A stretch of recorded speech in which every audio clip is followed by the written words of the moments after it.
Hey everyone, it's Sharon here. Thank you for listening, and I just wanted to let you know that this first episode was not recorded in a studio, so I do apologize for the audio quality.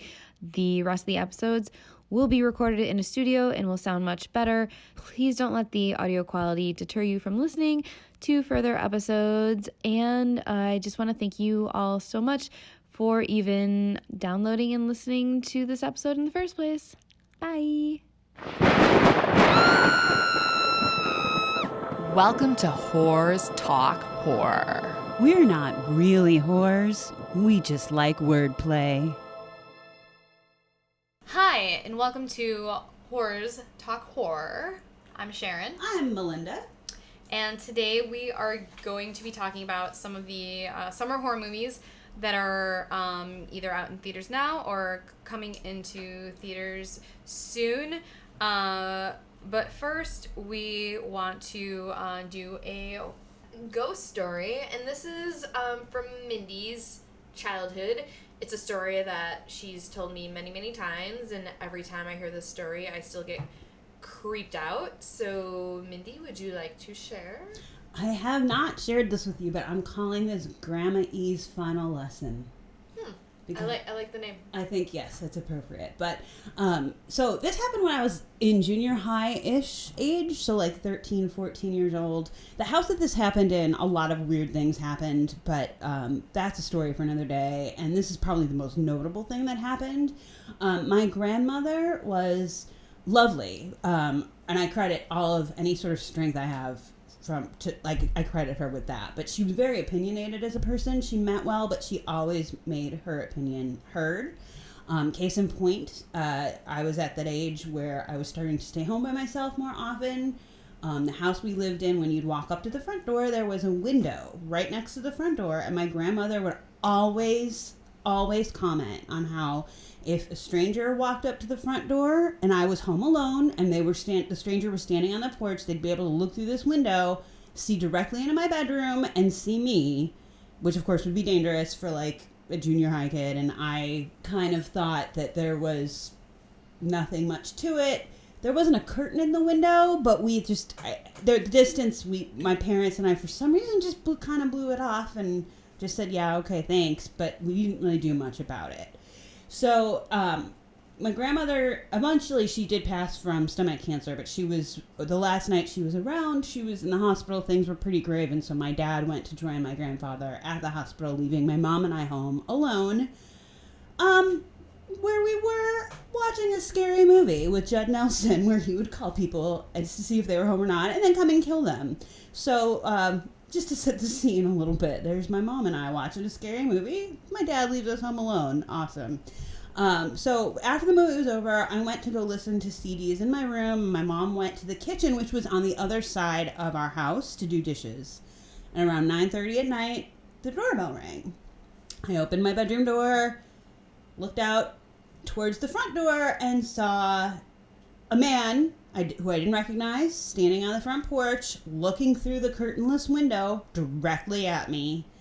Just like my grandmother said, my mom came out from the kitchen and asked who it was. I said I had no idea. When she opened the door, he didn't see her coming, so he kind of had to start to him, but she said that he was very clean cut. He was dressed all in black. She thought that it was odd if he was coming to try and rape us or something like that, because he had a gold cross earring in his ear, and she kept seeing the light catch it, and she remembered thinking, that's very distinct. If you're going to rob us or hurt us, why would you wear something like that? That's stupid for a robber to do. Literally, that's what she thought. He was asking for directions. He was like, oh, can you tell me how to get to? And it was a directions for somewhere that was way farther north than our house. We looked out. There was no car in sight. There was nobody driving him. And we didn't live close to, major public transportation. And, again, it was, 9:30 at night on, a Sunday. So we thought that was odd.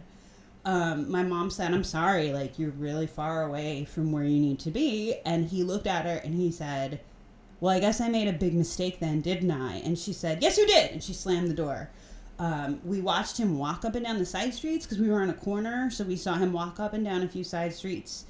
Again, no car around, nobody giving him a lift, nothing. We called the cops.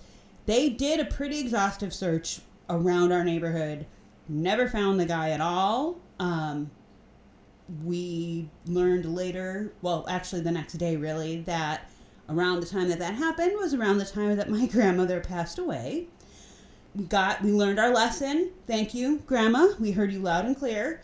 The next day we did definitely hang a curtain in that window. It matched nothing that was already hanging in our living room at all, but it was a curtain that blocked view from that window. And so, I mean, my grandmother was awesome, but I could just see her being like, I told you to do something about that.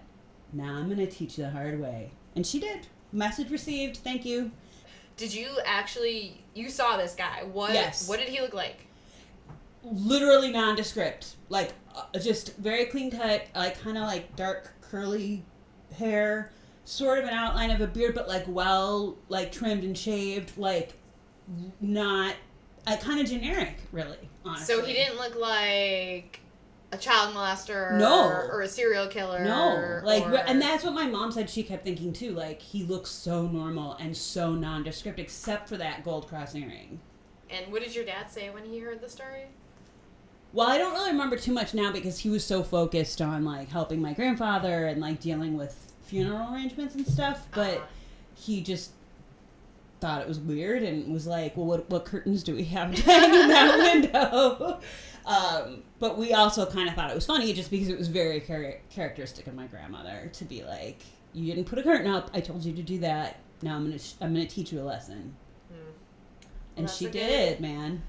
Well, that's a good story. Yeah. And if anyone else has any stories like that, you know, where loved ones have sent messengers of death or or hope or you know, or humor or grandma's trying to scare the shit out of you, or as my grandmother said to her sister, when you come back, if there's life after death, come back and say hello. How are you? I hope you are well. Don't come back and be like, boogity, boogity, boogity, boogity. But if you had a relative that did that, we totally want to hear about it. Yes. All right, well, thank you so much. And so now we are going to talk about our summer horror movies. There's actually a ton of movies coming out this summer, so I had to narrow it down. I think all these are pretty good, though. That's promising. And we've only actually seen 2, so we will talk about the ones we have not seen first, and then we were kind of go into more of a discussion about Midsummer and Annabelle, which we both saw Midsummer. I saw Annabelle. Annabelle Comes Home. But we'll go into a little bit of a discussion about those. So the first movie, The Dead Don't Die, from director Jim Jarmusch. I'm Totally in. He's my fave. One of my faves. He directed Dead Man, Ghost Dog. Oh my god, Mystery Chain. And oh my god, yeah. A lot of really good movies that you should check out if you've never seen them. But this is a zombie movie. It looks super unique. Looks really fucking funny. The cast is amazing. I mean, he always has really great casts, but this is pretty Adam Driver, out there. Bill Murray, Tom Waits, Chloe Sevigny, Steve Buscemi, RZA, Rosie Perez, Carol Kane, Tilda Swinton, and many, many others. I'm really so excited. I think I've seen every single thing he's done, and I adore him. And so, yeah, my expectations could not be higher. Although some of the reviews I read are not great, but fuck reviews. I don't really care. Yeah. Because I think it looks awesome. I do too. And I will probably enjoy it. At the very least, even if it's not great, it'll be a lot of fucking fun. Oh, yeah. Oh, yeah. So next we have Child's Play, which I had no idea that Mark Hamill was Chucky. And fucking Mark Hamill is amazing. I think he has fully embraced how awesome he is, and like, he's just, I'm sure he had a good laugh over the idea of being Chucky's voice and just had fun with it. And I will still wait for video probably, but I will absolutely seek this out because I'm sure it's gonna be fun. And Aubrey Plaza is in it. Oh my gosh, yes. I love her. Parks and Rec. Well, but she's Legion, amazing. She's hilarious. She owns that show.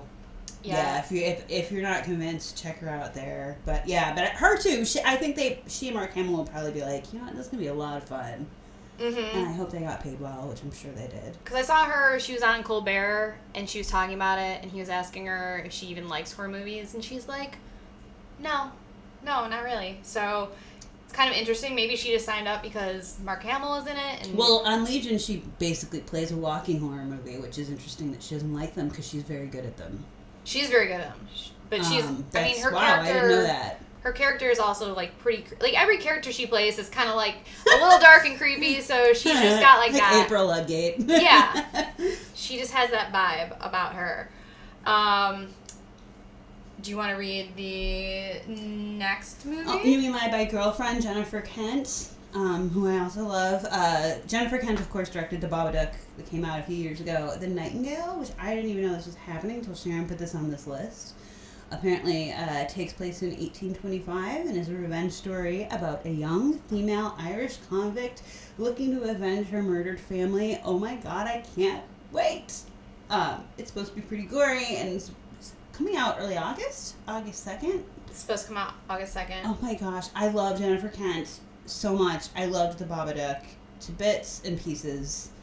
And I wanted to write her a fan letter and be like, if you ever need help making anything happen, I will help you in any way that I can. So yeah, I'm totally psyched about The Nightingale. And I watched the trailer for this one, and it looks so different than The Babadook. I think it's great that she's able to make a movie that just seems like it's like a completely different horror genre for her. Like, you would see a trailer for this, you would have no idea that this was by the same woman who did Babadook. It looks beautiful, kind of like The Witch. Yeah. Like in that way. The Vivitch. The what? The Vivitch. The Vivitch. It looks, it's more like that, where it's kind of like a beautiful, maybe like haunting horror movie. You're not gonna have jump scares like in The Babadook or anything like that. And I'm guessing the gore is slightly realistic gore and not your typical horror movie like Bloodfest gore. But I have no idea. Yeah. I honestly, until I was researching summer horror movies, did not ever hear of this movie either. So God, I'm excited. I'm excited about it too. So the next movie is Scary Stories to Tell in the Dark. The screenplay is by Guillermo del Toro, who's...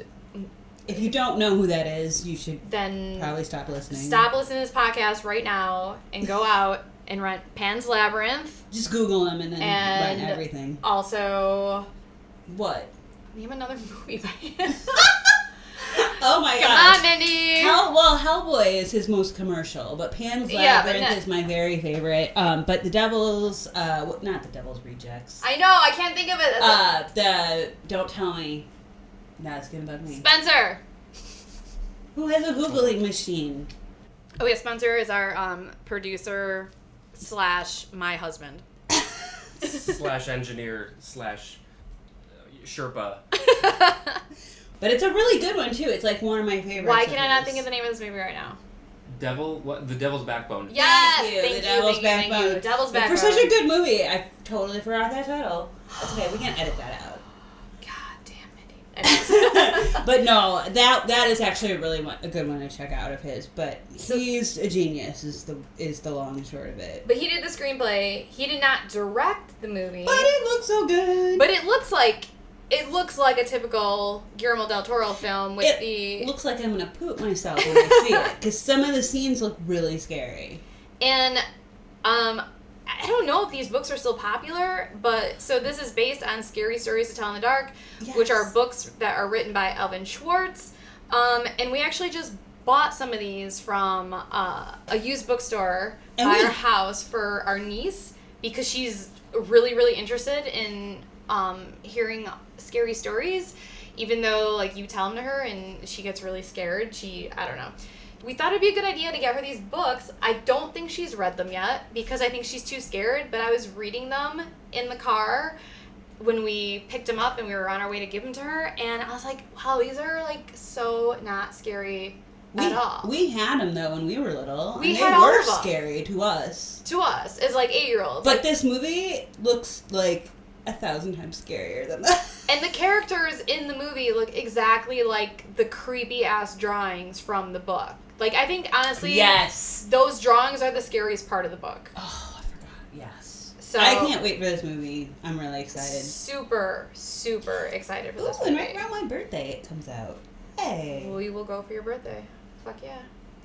And It Chapter 2, which is obviously the sequel to the 2017 remake of, well, I guess remake of the TV show / or miniseries / new movie version of the book. I'm kind of lost where we are, but 27. it's the follow up to the 2017 movie. So all the kids are grown up, and those grown ups are now Jessica Chastain, James McAvoy, Bill Hader, Bill Skarsgård is back as Pennywise, and I just right quick want to say that I think Bill Skarsgård is awesome. Not specifically for it necessarily, but and every other thing I've seen him in. Are you saying Skarsgård or Skarsgård? Probably saying it wrong, most likely, but you know who I'm talking about. The miniseries, the movie overall, I agree was better. The miniseries was than the scary as fuck when we miniseries. were kids, though. Well, but a lot of that, Tim Curry. Well, Tim Curry definitely, he was the best thing about the miniseries. And that's what I liked about the first part of the new movie, is that, obviously they did not try to replicate his performance. He did his own thing, and he was scary, I thought. The new Pennywise was very scary, but he was just very different, and I appreciated that. But, looking back now, I feel like if I were to watch the miniseries, Tim Curry would be the only thing that would scare me. Well, Whereas the movie, I liked a lot of the movie, but it was kind of let's take everything James Wan's done over the past few years, make it better and polished, and there we go. And I actually did rewatch the miniseries 2 Halloweens ago, and it did not hold up at all. I mean, it was really bad. Tim Curry was definitely the best part of it. And that opening scene with the laundry on the line where you see him between the laundry, and then it flashes really quick, and he has that evil face. Oh my gosh. Yeah, but the rest of it though, Yeah. Unless they had the close-ups of him with the teeth, the sharp pointy teeth, he just looked like a silly clown. Whereas Bill Skarsgård's Pennywise, I mean, he's just scary as fuck just looking at him. His outfit's completely different. They made him look like this Victorian-looking clown suit that he's wearing. Yeah. Which is so out of place for when the movie's supposed to take place. It's just, he's very scary without even saying anything.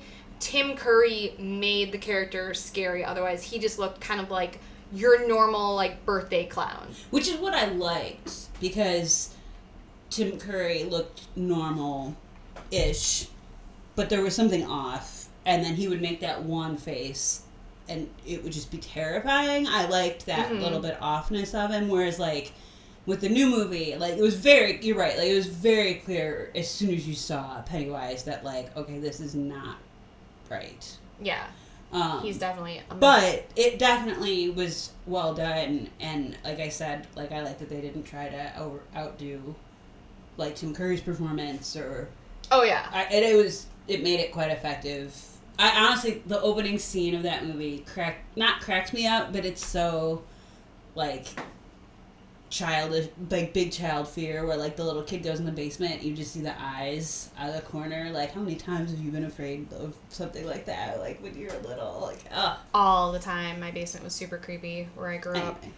But yeah, I actually think It Chapter 2 looks better than the yeah, I'm psyched. The first part about of the the movie. cast, though, for sure. I like me some Jessica Chastain. She's amazing.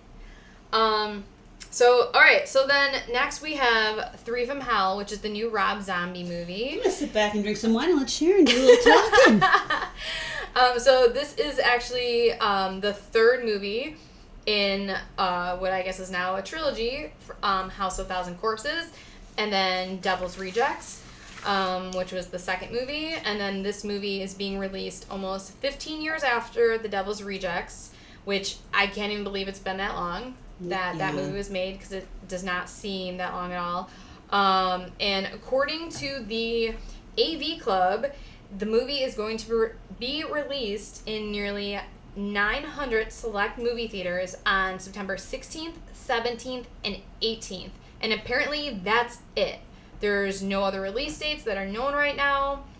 and it's just those 3 nights, and each night is going to feature some kind of exclusive bonus feature that will not be included on the other nights. So on September 16th, there will be a video intro from Rob Zombie, and also the first 50 attendees at each theater will get a special poster. Not sure if those are going to be autographed or not. I'm assuming no.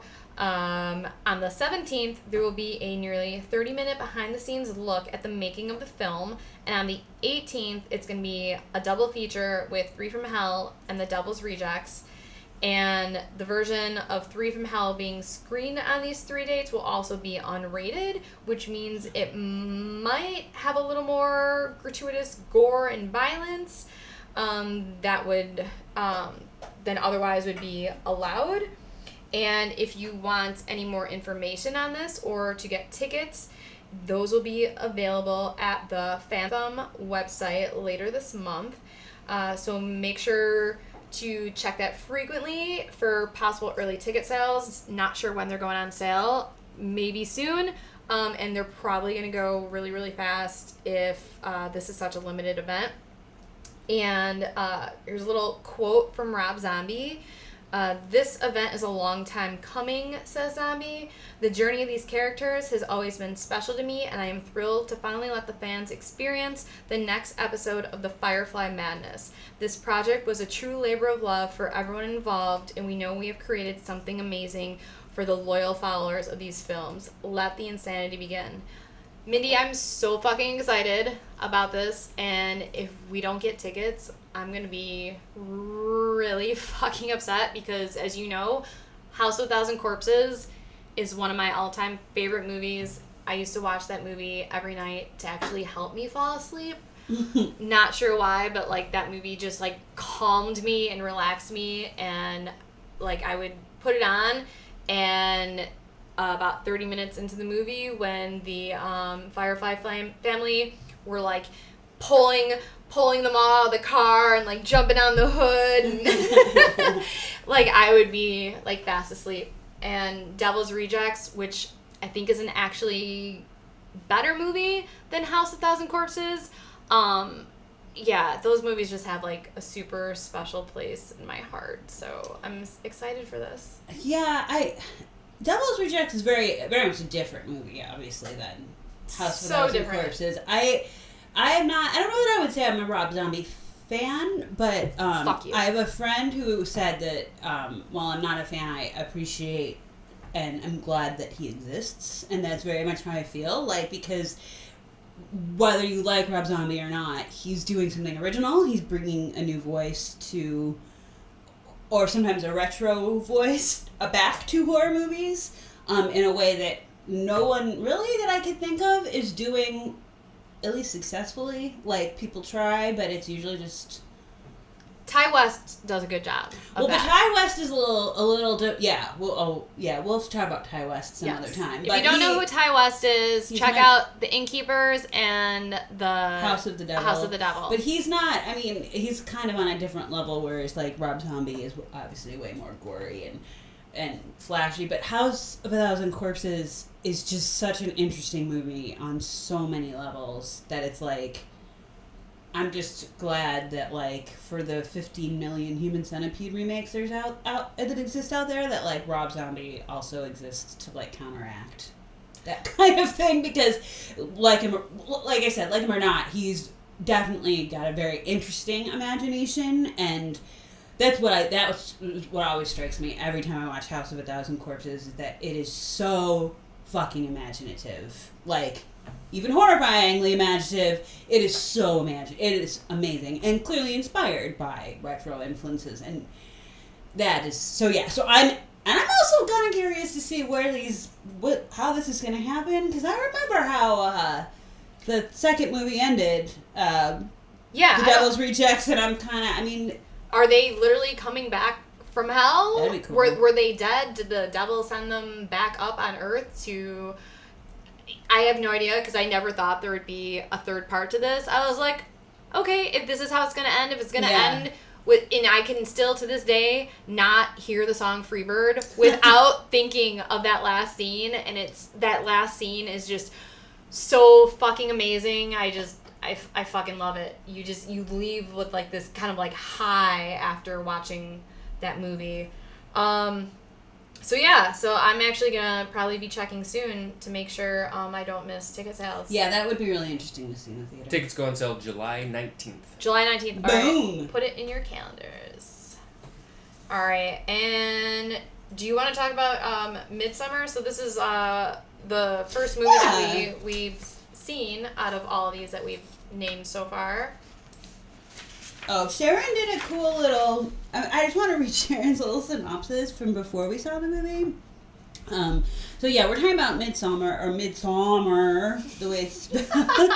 Sorry. That's how they say it in Swedish. Midsummer. But it's directed by Ari Aster, who many of you probably will recognize that name because his very first movie ever that he did was Hereditary. Which I thought was fantastic. So we heard he had another movie coming out. We're like, sweet. Sharon's synopsis is: it's about a couple who travels to a small rural town in Sweden on a once-in-a-lifetime trip they participate in a midsummer festival. They drink some kind of Kool-Aid that messes with their perception of time and reality, and they become a target of a sinister pagan cult. And that is basically the general gist of it on a quick overview level, but this is probably where we should say yeah. Spoiler alert. In case you haven't guessed, we're going to talk about it. So, although to be fair, I honestly don't even feel qualified to talk about this movie because we just saw it and I'm still registering in my mind everything that we saw. But Ari Aster is my new boyfriend. Ty West, you've had your moment. I need some more work from you, buddy. Come at me, bro. But for real, this is this man's second movie ever, and it's astounding. I mean, part of why I have a hard time talking about it is because I'm still haunted by it. He's like the new master, in my opinion, of psychological horror, and is a bold new voice among the horror genre, I think. And again, holy shit, this is his second movie ever. He's referred to this film as his breakup movie. He wrote it while going through a breakup, and like Sharon said, spoiler alert, there's some infidelity issues that arise throughout the I'm trying to be general, but also like talk enough about it. But that's all he'll say about it, is that it's his breakup movie, which I think is hilarious. But he is a cinematic eye that I think we saw a lot of, obviously, in Hereditary, especially with Toni Collette's, like, one of the most memorable breakdowns, like, in the history of anything, in my opinion. I fucking love that scene with her. But, I mean... Well, if you haven't seen Hereditary... spoiler alert, too. You don't know what scene we're talking about. If you have seen Hereditary, you know what fucking scene we're talking about. And so, I think Aster, for one thing... Obviously, he has an eye, like, you could even watch Midsummer on mute, I feel like, and it's so beautiful. I don't know, because you know what, the sound, the things he does with sound is so unnerving. I mean, yes, it's gorgeous just to look at, but it's the sound that makes it so fucking scary when nothing's happening. Well, I was going to get to that, too, because he draws out the tension. It's literally the whole movie that, like, he slowly is drawing out this tension in these little ways, visually and orally, that, like, you don't necessarily even understand until it all comes together. Like, you kind of feel like you're it's high, a growing, or you're unsettling tripping feeling, kind of. Yeah. But basically, like, for instance, visually, you're going about this. The camera is spanning this beautiful scene. People are dancing or working, and then there's a bear in a cage. Why? Okay. And then with the soundtrack, like Sharon was saying, he sort of mimics that sort of idea. So it's like a 2 hour long. And I remember being like, oh my god, this is going to be 2 hours, 2.5 hours. It went by so fast, though, and you kind of didn't want it to end. And it's such a slow build tension that, like, I actually kind of laughed at the very last moment. Yeah. Because there like, character-wise, there was a release, but there was almost, like, this release that you feel at the end of it. I feel like this movie, to me, speaks more anybody who knows who Shane Carruth, who he did Primer and of course Upstream Color. If you've not seen any of those movies, I recommend those. They're more sci-fi than scary, but Shane Carruth is another independent filmmaker who does the same kind of thing, especially with his movie Upstream Color, where it visually and like orally, it's more of a movie that you experience. Did you say orally? Orally, I can't say that word very well. Orally, depending on how you're watching it and who you're watching it with. But I feel like it's a movie that you experience emotionally more so than like sitting back and like watching this play out. I don't know how to describe it better than that. Yeah, if you're like, it's like this movie. Well, sorry, Spencer. If you're looking for jump scares, if you're looking for a ton of gore, you'll probably be disappointed with this movie. Midsummer's not that movie, but although there is gore, and when gore, it's used effectively. Oh my god, yeah. We'll put it that way. They have a little bit of gore, and they just save it for this one scene that, god damn, it does not. And it's brutal. Yes. It's fucking brutal. But this movie, this movie will haunt. It still haunts me. I've literally not been able to stop thinking of it. The lead who plays Danny, the main female character, drives this. Like, I was with her and her emotions throughout all of it. Peter Travers actually talks, when you see the film, there's a particular smile that she makes towards the end of the movie, and he referred it to Mona Lisa. And or referenced it to Mona Lisa or compared it, whatever. And those of you who are Deadwood fans, I compared it more with the phrase in season 2, "What have you done? Something terribly expensive," because it was this beautiful, perfect moment that was oh so creepy and wonderful. I literally can't wait to see this again. Like Sharon said, there's really no jump scares at all, I don't think. But yeah, it's a growing tension that will, once it's over, you'll feel that release, but then you'll want it all over again, kind of. And if you didn't like Hereditary, I wouldn't let that stop you from seeing this movie, because it's such a different movie than Hereditary. Good point. And I prefer this. I can't wait to see what he does next. I hope. Oh my god, I cannot wait. I hope it's not like a M. Night Shyamalan thing where. Well, this is 2 movies down that are pretty awesome. Yeah, but so were M. Night Shyamalan's first couple movies before all his movies started going to shit. Because, I will say that online, I did see this referred to a lot as Wicker Man 2.0, but like, those of you that are familiar with. We're going to go with the Christopher Lee original classic Wicker Man, not the Nicolas Cage remake. But I don't have a problem with that, really, because it is similar to a degree, but it doesn't in any way, I feel, pull. And I just watched Wicker Man last night because I had to rewatch it to compare it to Midsummer. And the first time I saw Wicker Man, I wasn't really a fan of it. Last night, I did appreciate it more. The comparisons, I think, are the fact that it's like a pagan summer ritual festival type thing in some European small town, and lots of creepy white people. And yeah, honestly though, Wicker Man, it's good. It's not great. I prefer this movie. I prefer this so much. I didn't realize how many musical numbers were in Wicker Man. Like, the first part of that movie seems like a musical to me. And the songs are not great. I mean, it's really not great. It's kind of corny. Yeah. But I'm going to go so far and say that I think that Ari Aster is an emerging master of horror.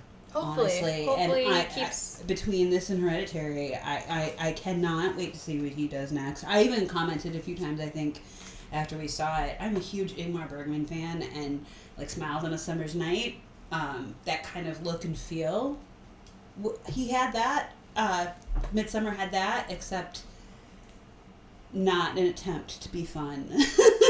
A lot of good movies. I can't say enough about it. We're throwing out a lot of good movie recommendations, people, so write this shit down. All right. So last movie we're going to be talking about is Annabelle Comes Home. So the beginning of The Conjuring starts with the Annabelle doll and the two college girls, and the Warrens come, and they take the doll with them because they cannot let this thing be out in the world. I thought the first Annabelle movie was pretty much total crap. I don't think I saw it. You didn't miss much. The second one, Annabelle Creation, that was okay. Was that the one with the orphanage? Yes. Because I saw that one. Yes. And then you guys explained the ending because it referenced the first movie that you told me not to watch because it was bad. The orphans and a nun go live in this farmhouse. Oh, and then I did see The Nun, yeah. Yeah. Okay. Oh, I have not seen The Nun yet. I have to watch that this Halloween. But I did want to see this one because Patrick Wilson's in it, and I fucking love Patrick Wilson. I will say I did not hate this movie. It's not great. It's kind of fun. Spoilers ahead if you have not seen this yet. I'm not going to go into too much detail, but if you haven't seen it yet, you might want to skip this part. So the beginning started out pretty creepy. It starts when they pick up the Annabelle doll and they're driving back to their house. Their car breaks down, of course, in like the middle of nowhere and some like backcountry road, and they just happen to stop right in front of this old cemetery. And there's a pretty creepy scene there. Next, they bring the doll home. They lock it up in the case. We get introduced to the Warrens' daughter, Judy, who we realize has her mother's gift of being able to see dead people. The little girl that played Judy, I thought was great. She's different, I read. She's adorable. She's a great actress. Like them from the other movie, because they had a different Judy in the other movie. I'm sure, because... But she was only in it for like 2 seconds. Yeah, that was... Yeah, I don't remember who played... I don't know why I read that. Who played that girl, but this one is McKenna Grace, who actually played one of the younger Tanya Hardings in I, Tanya. So then the Warrens, they leave to go somewhere overnight, and they leave their young daughter Judy with this babysitter, Mary Ellen, who's like the perfect babysitter. She kind of reminded me a lot of Jamie Lee Curtis's character in Halloween. Mm-hmm. And then Mary Ellen's friend, who's kind of a bad influence, comes over unexpectedly to snoop around the Warrens' house, and she's interested in looking for like creepy shit. Of course. And we find out later that she has some ulterior motives to why she is there. And then without going into too much detail, Annabelle ends up escaping from her glass box.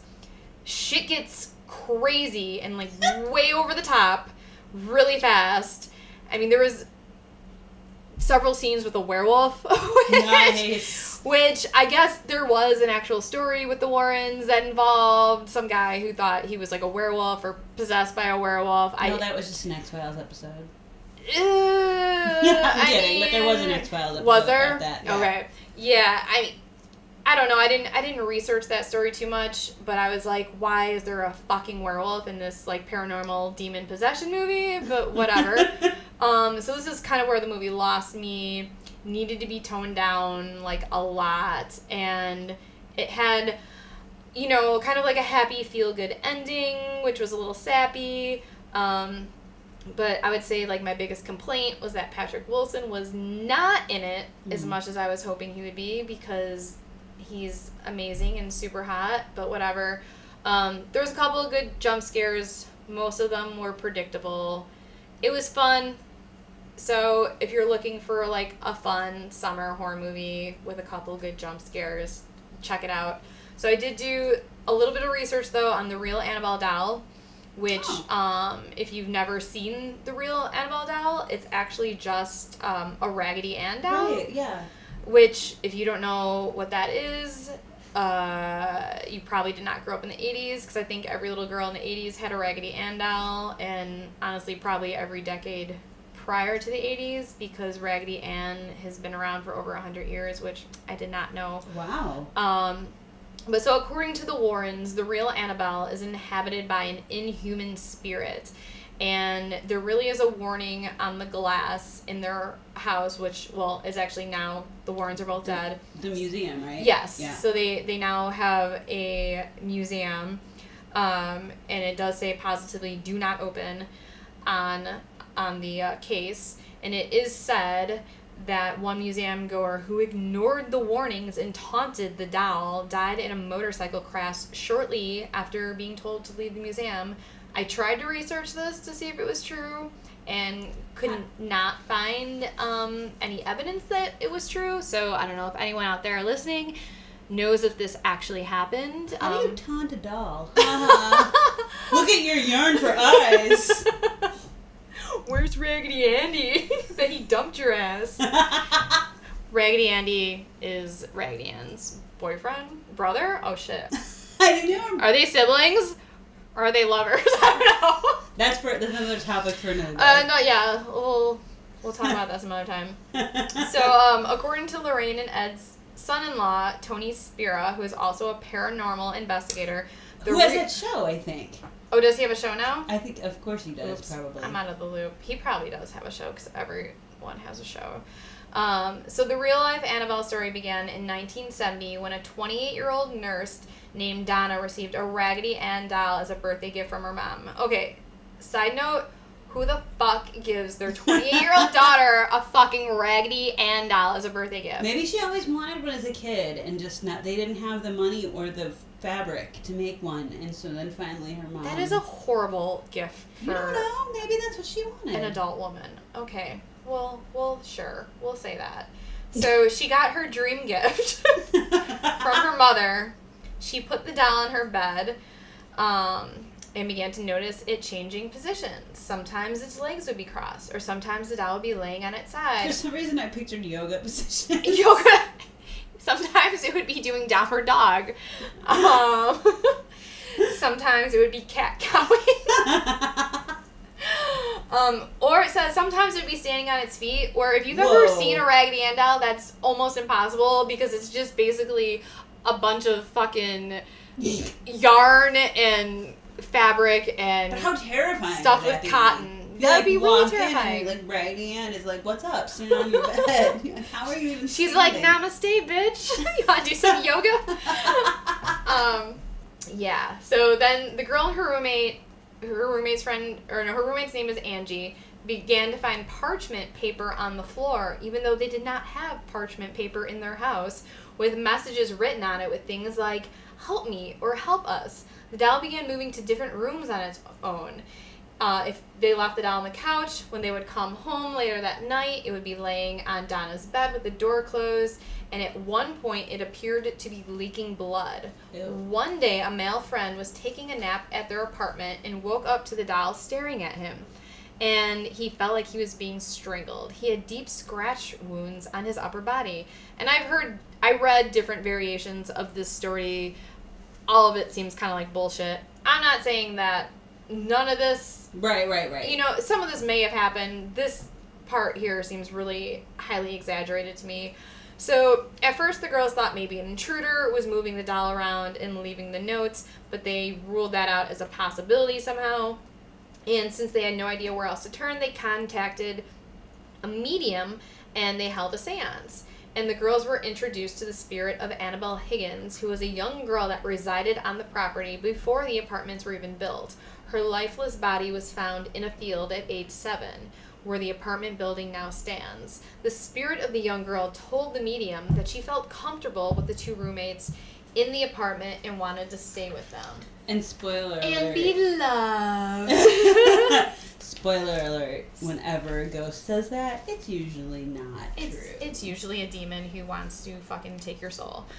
So the roommates gave Annabelle permission to inhabit the doll. Who the fuck? Yeah, sure, dead little girl. Come inhabit this doll and be our daughter. But then things got worse. Duh. The Warrens took an interest in the case and contacted Donna. They came to the immediate conclusion that the doll itself was not in fact possessed, but manipulated by an inhuman presence. I'm probably going to say a demon. And according to the Warrens' website, truly the spirit was not looking to stay attached to the doll. It was looking to possess a human host. Dun dun dun. Dun dun Spears said that the Warrens took the doll, and Ed Warren told his wife they should avoid the highway because it was going to be a rough ride home. And he was right, and this is where the beginning of the movie of Annabelle Comes Home comes into play. Although in the movie it was actually, a little dramatized for our enjoyment. And at some point he had to sprinkle the Annabelle doll with holy water during the ride home to calm it down. And now Annabelle is living in the Warrens Occult Museum in Monroe, Connecticut, which we definitely need to visit someday. If for no other reason other than just out of curiosity.